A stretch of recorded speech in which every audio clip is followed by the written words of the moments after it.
ఆఫ్ఘనిస్తాన్ క్రికెట్లో తీవ్ర విషాదం చోటు చేసుకుంది. పాక్ సరిహద్దులోని తూర్పు పాక్తికా ప్రావిన్స్లో పాకిస్తాన్ సైన్యం జరిపిన బాంబు దాడిలో 3 ఆఫ్ఘాన్ దేశవాళీ క్రికెటర్లు మృతి చెందారు. ఈ విషయాన్ని ఆఫ్ఘనిస్తాన్ క్రికెట్ బోర్డు ధృవీకరించింది.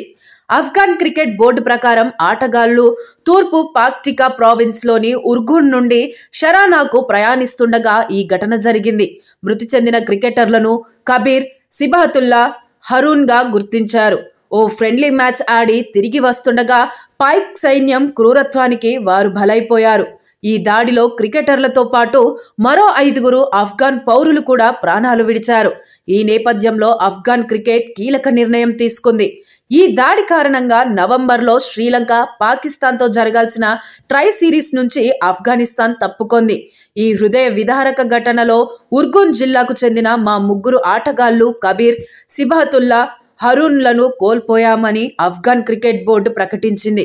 ఉర్గున్కు తిరిగొచ్చాక ఓ సమావేశంలో ఈ దాడి జరిగిందని, ఇది పాకిస్తాన్ ప్రభుత్వం చేసిన పిరికిపంద చర్య అని వెల్లడించింది. మా క్రికెటర్లతో పాటు మరో 5 ఆఫ్ఘాన్ పౌరులు కూడా మృతి చెందినట్లు ఏసీబీ తెలిపింది. వారి కుటుంబాలకు ప్రగాఢ సానుభూతిని తెలియజేసింది. మృతుల సంతాప సూచకంగా నవంబర్ చివర్లో పాకిస్తాన్తో జరగనున్న ముక్కొనువు T20 సిరీస్ నుండి వైదొలగాలని నిర్ణయించుకున్నట్లు ఆఫ్ఘనిస్తాన్ క్రికెట్ బోర్డు ఓ ప్రకటనలో పేర్కొంది. భారత్తో ఆఫ్ఘాన్ మంత్రి భేటీ తర్వాత అక్టోబర్ 11 నుంచి పాకిస్తాన్, ఆఫ్ఘనిస్తాన్ మధ్య ఉద్రిక్త పరిస్థితులు నెలకొన్నాయి. తొలుత తాలిబాన్లపై పాకిస్తాన్ ఆర్మీ బాంబుల వర్షం కురిపించగా, ప్రతీకారంగా తాలిబాన్లు పాకిస్తాన్ సైన్యం అవుట్ పోస్టులపై డ్రోన్ బాంబులతో దాడి చేశారు. ఇరువైపులా కూడా వందల సంఖ్యలో ప్రాణాలు కోల్పోయారు. దీంతో పాకిస్తాన్, ఆఫ్ఘనిస్తాన్ మధ్య 48 గంటల కాల్పుల విరమణ ఒప్పందం కుదిరింది. సీజ్ ఫైర్ ముగిసిన వెంటనే పాక్ మరోసారి తన వక్రబుద్ధిని చాటుకుంది. ఎప్పుడైనా ఎక్కడైనా మీ చేతిలోనే వార్తా ప్రపంచం.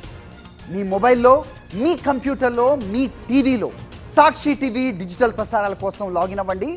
www.youtube.com/సాక్షి టీవీ. సబ్స్క్రైబ్ సాక్షి టీవీ యూట్యూబ్ ఛానల్.